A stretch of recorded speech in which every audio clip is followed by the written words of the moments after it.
There is a moment that every single one of us knows.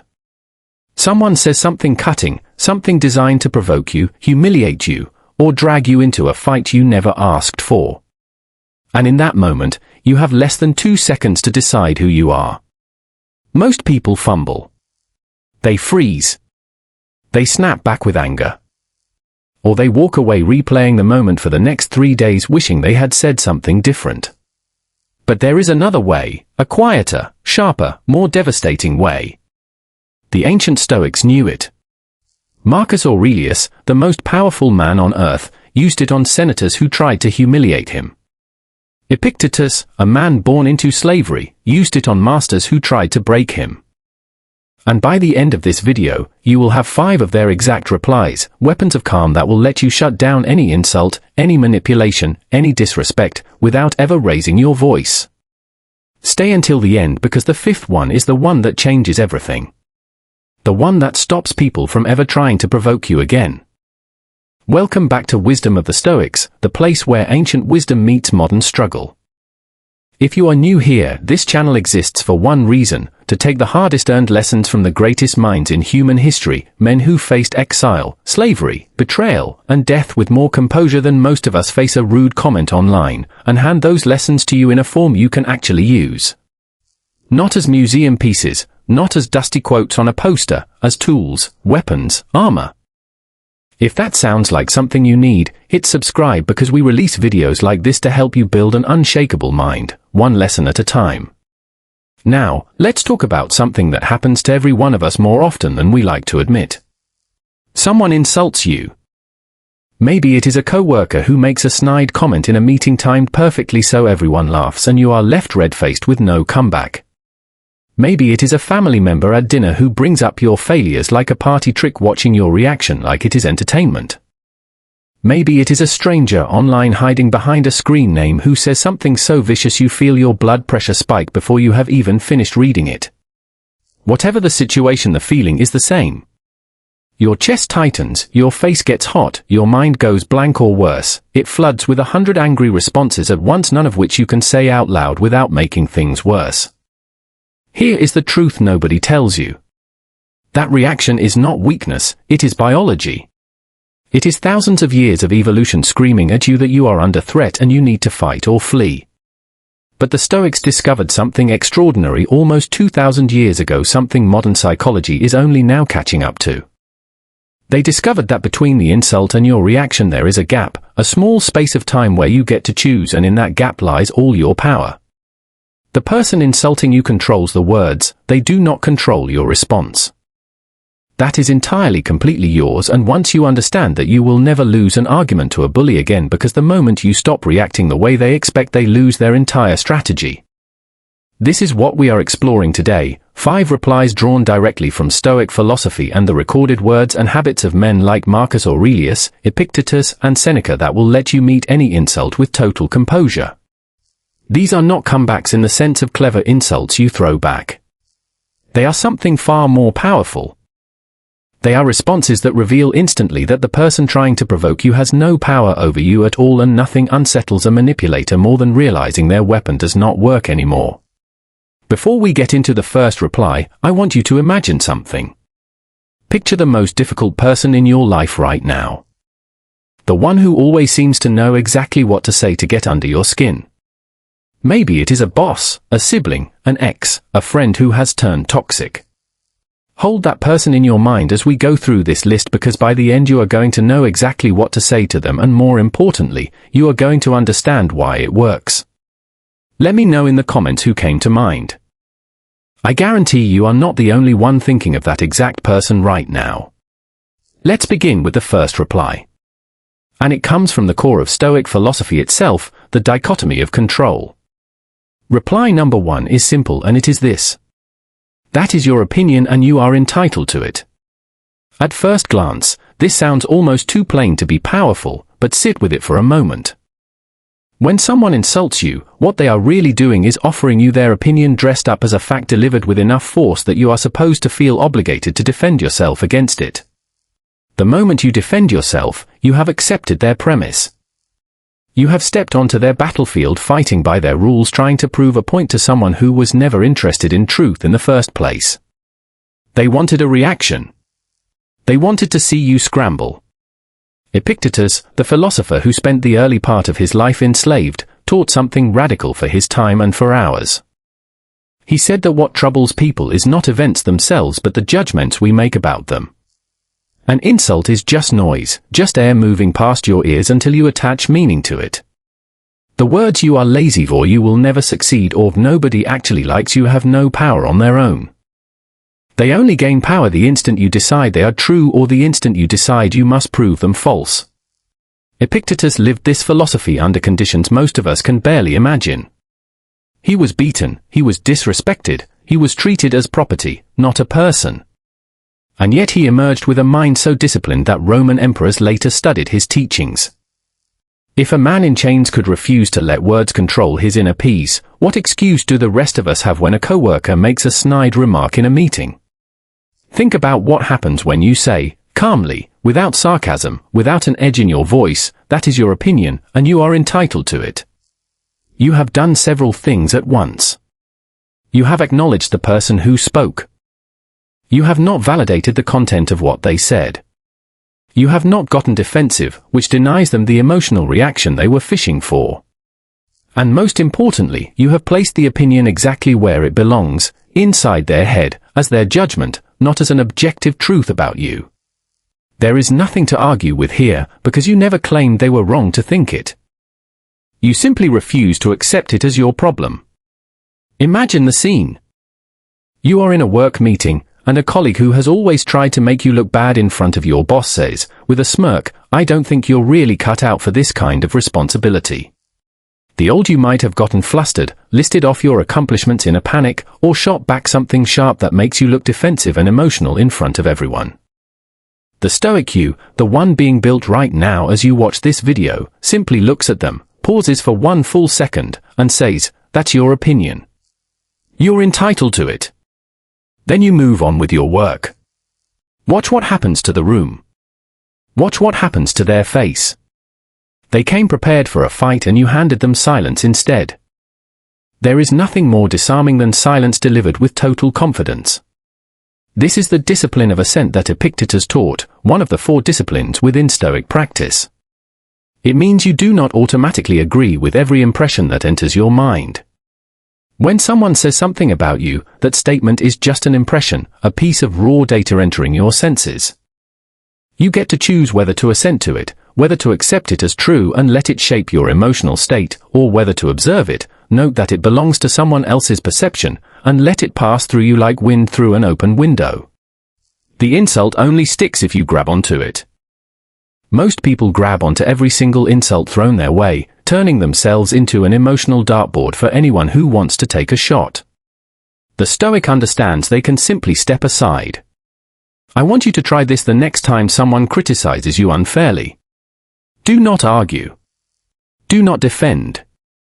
Just say those words calmly, "That's your opinion.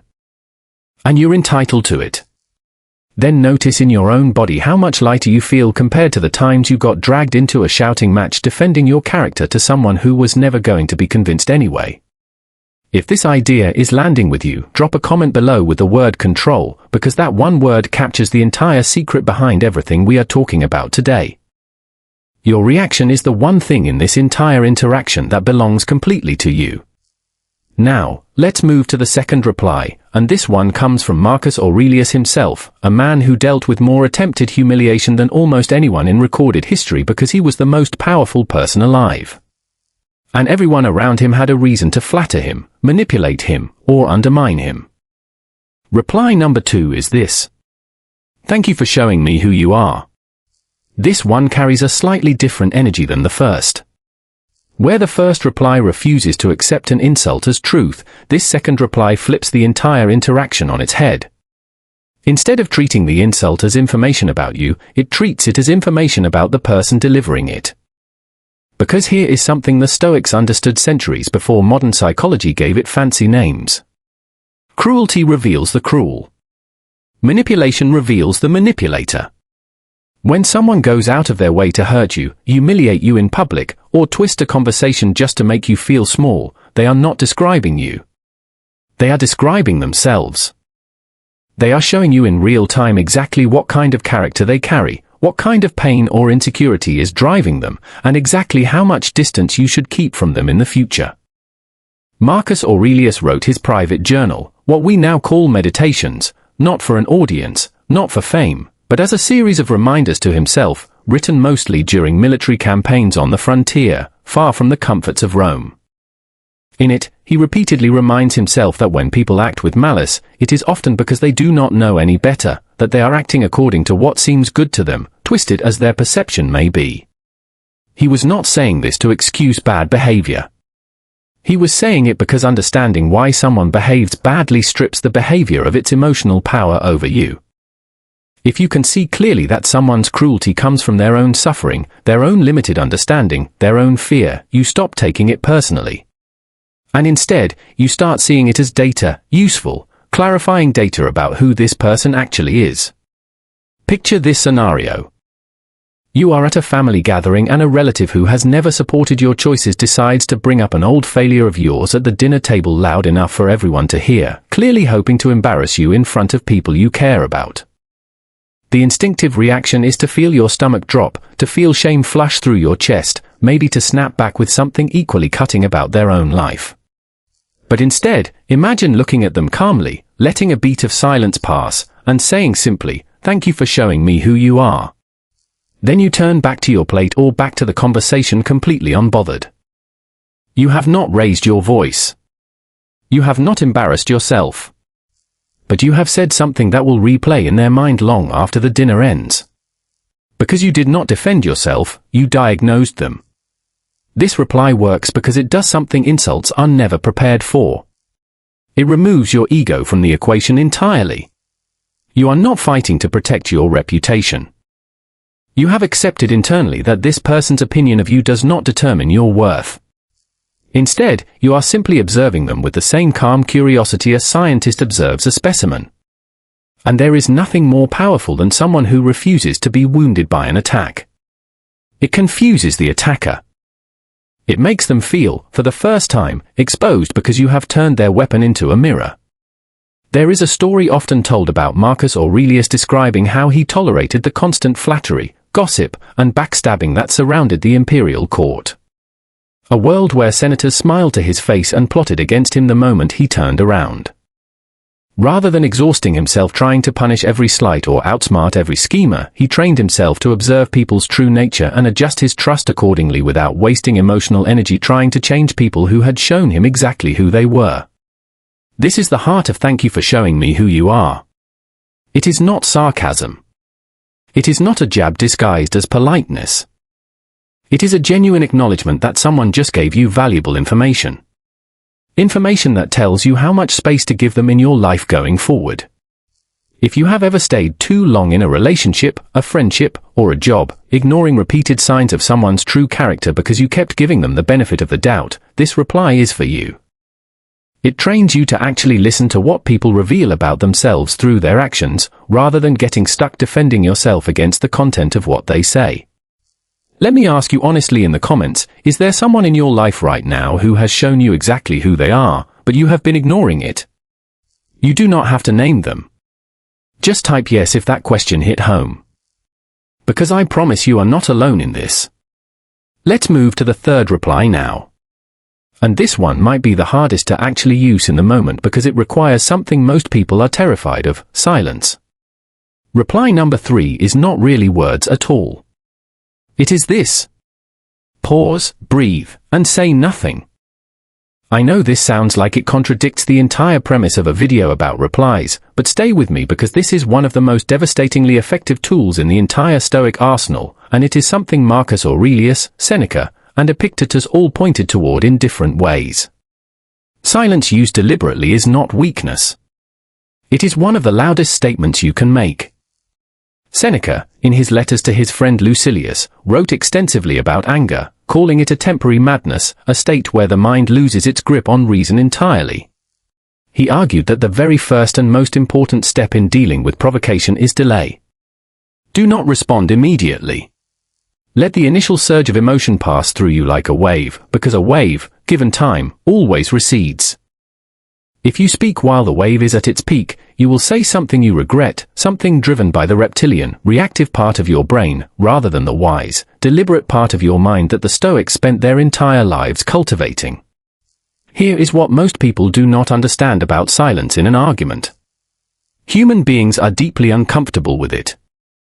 When someone insults you expecting an immediate emotional reaction, and instead they get nothing, no defense, no anger, no scrambling explanation, just calm, steady eye contact, and quiet, it creates a vacuum. And in that vacuum, the person who threw the insult is left holding all the tension they tried to hand off to you. They do not know what to do with it. They start talking more, trying to fill the silence, often revealing more of their own insecurity, their own agenda, in the process. Meanwhile, you have not given them a single piece of ammunition to use against you because you have said absolutely nothing they can twist, mock, or escalate. Picture yourself in a heated conversation with someone who is trying to bait you into losing your temper. Maybe a partner during an argument, maybe a difficult client, maybe someone online typing in all capital letters desperate for you to type back something they can scream about. Instead, you take a slow breath.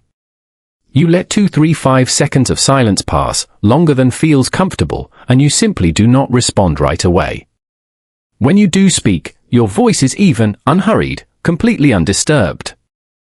9 times out of 10, the entire tone of the interaction shifts because the moment you refuse to match their emotional intensity, they have nothing left to escalate against. There is a famous concept within Stoic practice called premeditatio malorum, the premeditation of adversity. It involves imagining ahead of time the difficult situations you might face, the insults you might receive, the setbacks you might encounter, so that when they actually happen, you are not caught off guard. You have already in your mind walked through the scenario, and so your nervous system does not treat it as an emergency. This is exactly why soldiers train through drills, why pilots run through simulations of catastrophic failure, why surgeons rehearse difficult procedures mentally before ever entering the operating room. The Stoics applied this same principle to human interaction. If you have already imagined someone insulting you, already pictured yourself staying calm, already rehearsed the pause instead of the explosive reaction, then when it actually happens, your mind has a template ready to follow. Try this exercise this week. The next time you feel a surge of anger rising because of something someone said, do not speak immediately. Count to 5 in your head. Notice the urge to respond instantly, and notice that you do not have to obey that urge. You are not a slave to your first impulse. You are the one observing the impulse, deciding whether to act on it. This single habit, delaying your response by even a few seconds, will change more arguments in your favor than almost any clever line you could come up with. If you have ever regretted something you said in anger, something you wish you could take back, comment the word pause below because that one habit alone could have saved you from that regret. Now, let's move into the 4th reply, and this one draws on a concept that completely reframes what an insult even is, amor fati, the love of fate. Reply number 4 is this: you might be right. I'll think about that. This reply sounds on the surface almost like surrender, like you are agreeing with your critic, giving them the win. But that is exactly why it is so powerful and exactly why it works on people who are trying to provoke a fight. Because a person trying to insult you is looking for resistance. They want a battle. They want you to push back so they can push harder. When you respond with calm openness instead, agreeing that you will consider what they said, you take away the entire game. There is no fight to escalate because you never entered the ring. But there is something deeper here than a simple de-escalation tactic. The Stoics believed in something called amor fati, a phrase that translates roughly to love of fate. It means accepting everything that happens to you, the good and the difficult, as part of the necessary unfolding of your life. And even remarkably, choosing to embrace it rather than resist it. This does not mean becoming passive or agreeing that every insult thrown at you is true. It means refusing to waste energy fighting against reality itself, including the reality that some people will criticize you, some fairly, some unfairly, and that resisting this fact only creates suffering, while accepting it frees you to respond with grace. When you say you might be right, I'll think about that, you are doing something almost nobody expects. You are treating a hostile comment as potentially useful information rather than an attack to be repelled. And here is the secret: sometimes people really do have a valid point buried inside an unkind delivery. The Stoics were relentless about self-examination. Marcus Aurelius wrote constantly about checking his own behavior, questioning whether his reactions were just, whether his judgments were sound. If someone criticizes you, even cruelly, there is sometimes a kernel of truth worth examining.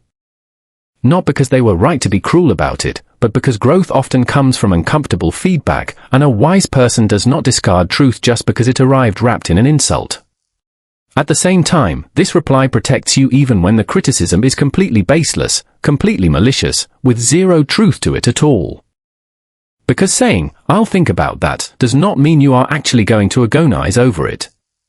It means you have calmly acknowledged the comment exists, reserved your right to evaluate it on your own terms, in your own time, away from the emotional pressure of the moment, and then you move on. You are not obligated to have a rebuttal ready in the next 3 seconds.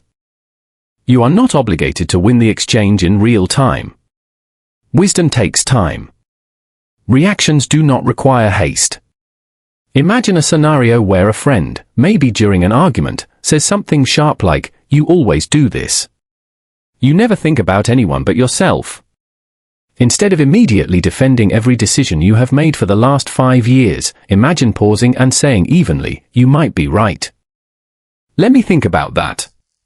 Watch how the temperature of the conversation drops instantly. You have not admitted guilt. You have not surrendered your dignity. You have simply refused to let the moment turn into a war neither of you can win, and you have given yourself the space to actually reflect honestly later without your ego standing guard at the door.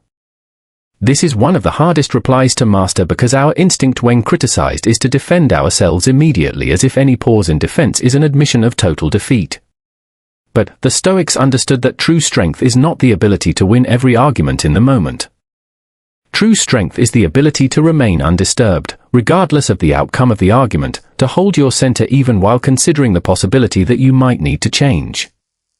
Epictetus taught that we should focus entirely on what is within our control, our judgments, our responses, our effort, and let go of what is not within our control, including other people's opinions of us, including whether they walk away from a conversation thinking they won. Let them think they won. It does not matter. What matters is whether you left that interaction with your peace intact.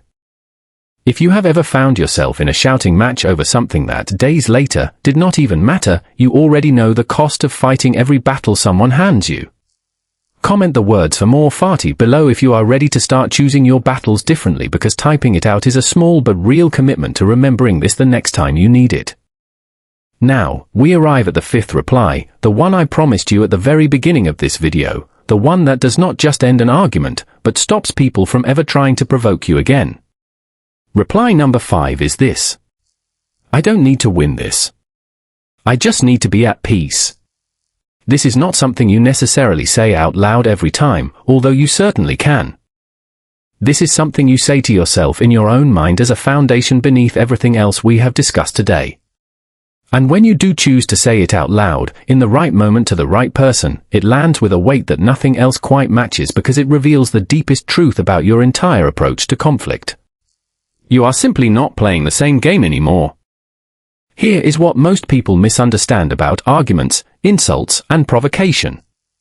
They assume the goal is to win, to have the last word, to make the other person feel foolish, to come out on top in front of witnesses, to prove decisively that you were right and they were wrong. But the Stoics rejected this entire framework. Marcus Aurelius, ruling an empire, facing plots against his life, facing plagues, wars, and betrayal at every turn, wrote to himself constantly that the goal was never to defeat other people. The goal was to maintain his own tranquility, his own virtue, regardless of what chaos surrounded him. He understood something that took most people a lifetime, if they ever learn it at all. Winning an argument and losing your peace is not a victory. It is a trade you made against yourself. Think about the last time you truly won an argument. The last time you said something so sharp, so perfectly timed, that the other person had no comeback at all. Now, be honest with yourself. Did that victory actually make you feel good afterward?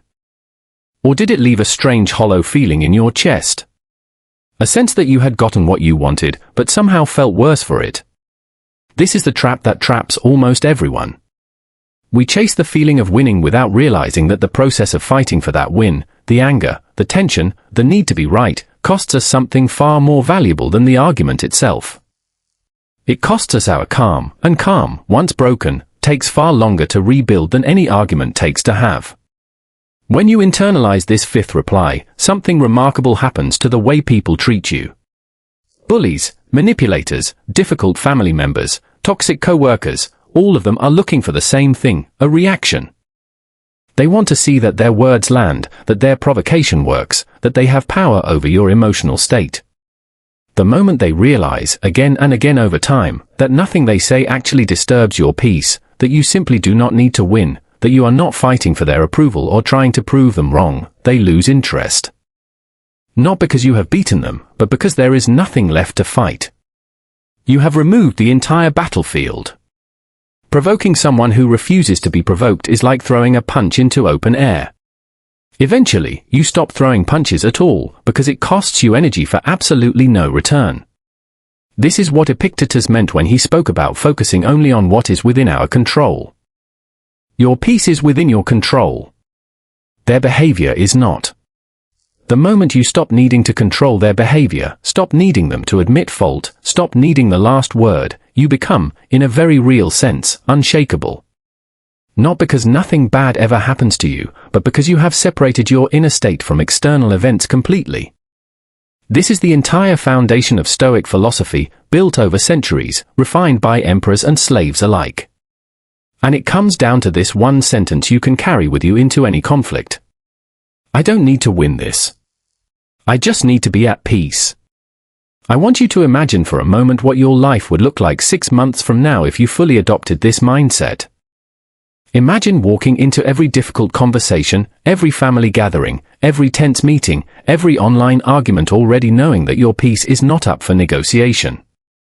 Imagine how much energy you would save. Energy currently spent replaying arguments in the shower, rehearsing comebacks you never got to use, losing sleep over something someone said to you 3 days ago. All of that energy freed up, redirected toward things that actually matter to you. That is not a small change. That is a complete transformation in how you move through the world. Let's bring all 5 of these together for a moment because they work best not as isolated tricks, but as a complete system, a mindset you carry into every interaction. The first reply, that's your opinion, and you're entitled to it, protects you from accepting other people's judgments as truth. It keeps your sense of self separate from their perception of you. The second reply, thank you for showing me who you are, reframes every insult as information about the person delivering it, not a verdict about your worth, letting you learn who deserves your trust and who does not. The third reply, the pause, the breath, the deliberate silence, protects you from your own impulsive reactions, giving you the space to choose your response rather than being dragged along by your emotions. The fourth reply, you might be right. I'll think about that, dissolves the need to fight in the moment, giving you room to genuinely reflect without the pressure of an audience or an opponent demanding an instant verdict. And the fifth reply, I don't need to win this. I just need to be at peace, is the philosophy underneath all the others, the quiet understanding that your tranquility is worth more than any argument you could ever win. None of these replies require you to be cold, distant, or robotic. In fact, the opposite is true. They require you to be more present than you have ever been. Present enough to notice your own reactions rising. Present enough to choose your words deliberately instead of firing back on autopilot. Present enough to see the person in front of you clearly without the fog of your own wounded ego distorting the picture. This is not about suppressing your emotions. Stoicism has been badly misunderstood for centuries as a philosophy of emotionless robots, cold men refusing to feel anything at all. That is not what Marcus Aurelius practiced. That is not what Seneca wrote about in letter after letter to his grieving friends. The Stoics felt deeply. They simply refused to let those feelings dictate their actions without the guidance of reason. There is a profound difference between suppressing an emotion and observing it clearly enough to choose your response to it. I want to leave you with one final thought. Something that ties directly back to a concept we touched on earlier. Memento mori, the reminder that we will die. This might sound like a strange note to end on, but stay with me because it is actually the most liberating idea in this entire video. The Stoics constantly reminded themselves of the shortness of life, not to be morbid, but to gain perspective. Marcus Aurelius wrote to himself that he could leave this life at any moment and that this thought should shape how he acted, how he treated others, and what he chose to let disturb him. Think about the insults, the arguments, the petty conflicts that have consumed your energy over the past year. Now, imagine looking back on your entire life from its final days. How many of those arguments will still matter? How many of those insults will still sting? Almost none of them. The perspective of mortality strips away the artificial urgency we attach to conflicts that in the grand scope of a human life are almost entirely forgettable. This is not an excuse to be passive or to let people walk over you. It is a tool for prioritization. It helps you ask in the heat of the moment, is this worth my peace? Is this comment, this person, this fleeting conflict worth the emotional energy I am about to spend on it? Sometimes the answer will be yes. Some battles matter. Some boundaries need to be firmly defended. And Stoicism has never taught passivity in the face of genuine injustice. But far more often the honest answer is no. Most insults, most petty jabs, most attempts at provocation are not worth a fraction of the energy we instinctively want to give them. And once you see that clearly, the 5 replies we covered today stop being techniques you have to remember and force yourself to use. They become the natural expression of a mind that has already decided what actually matters. I want to hear from you directly. Out of these 5 replies, which one do you think you need most in your life right now? Is it the calm refusal to accept someone else's opinion as fact? Is it recognizing that cruelty reveals the cruel, not the target? Is it mastering the pause before you speak? Is it releasing the need to win every single argument? Write the number 1 through 5 in the comments below, and if you want, tell us the situation you are planning to use it in. This channel is built by this community, by people sharing their own battles and their own victories in applying these ideas. And your comment might be exactly what someone else needs to read today. If this video gave you even one tool you did not have 20 minutes ago, do something simple for us. Hit the like button. It takes less than a second. And it tells YouTube to show this video to someone else out there who desperately needs to hear this. Exact message today may be someone dealing with a toxic boss, a manipulative family member, or friendship that has turned sour. Your like could be the reason this reaches them. And if you have not subscribed yet, this is your moment. Wisdom of the Stoics releases new videos built exactly like this one. Ancient philosophy translated into practical, usable tools for the exact struggles you are facing right now. In your career, your relationships, your own mind. Subscribe, turn on notifications, and join thousands of people who are done being at the mercy of other people's words, done losing their peace over things that were never worth the cost. Before you go, share this video with one person who needs to hear it. Maybe it is someone who just went through a hard argument. Maybe it is someone who always seems to let other people's words control their entire mood. Send it to them. Sometimes the most powerful thing you can give someone is not advice in your own words, but a reminder that this wisdom has existed for 2,000 years. Tested by emperors and slaves alike, waiting patiently for anyone willing to pick it up and use it. Remember this. You do not need the last word. You do not need to win every argument, defend every judgment, or prove your worth to every person who tries to provoke you. You need only this. Your peace, protected, guarded, and entirely your own, no matter what anyone says to you. That is not weakness. That is the strongest thing a human being can possess. Until next time, stay disciplined, stay grounded, and stay stoic.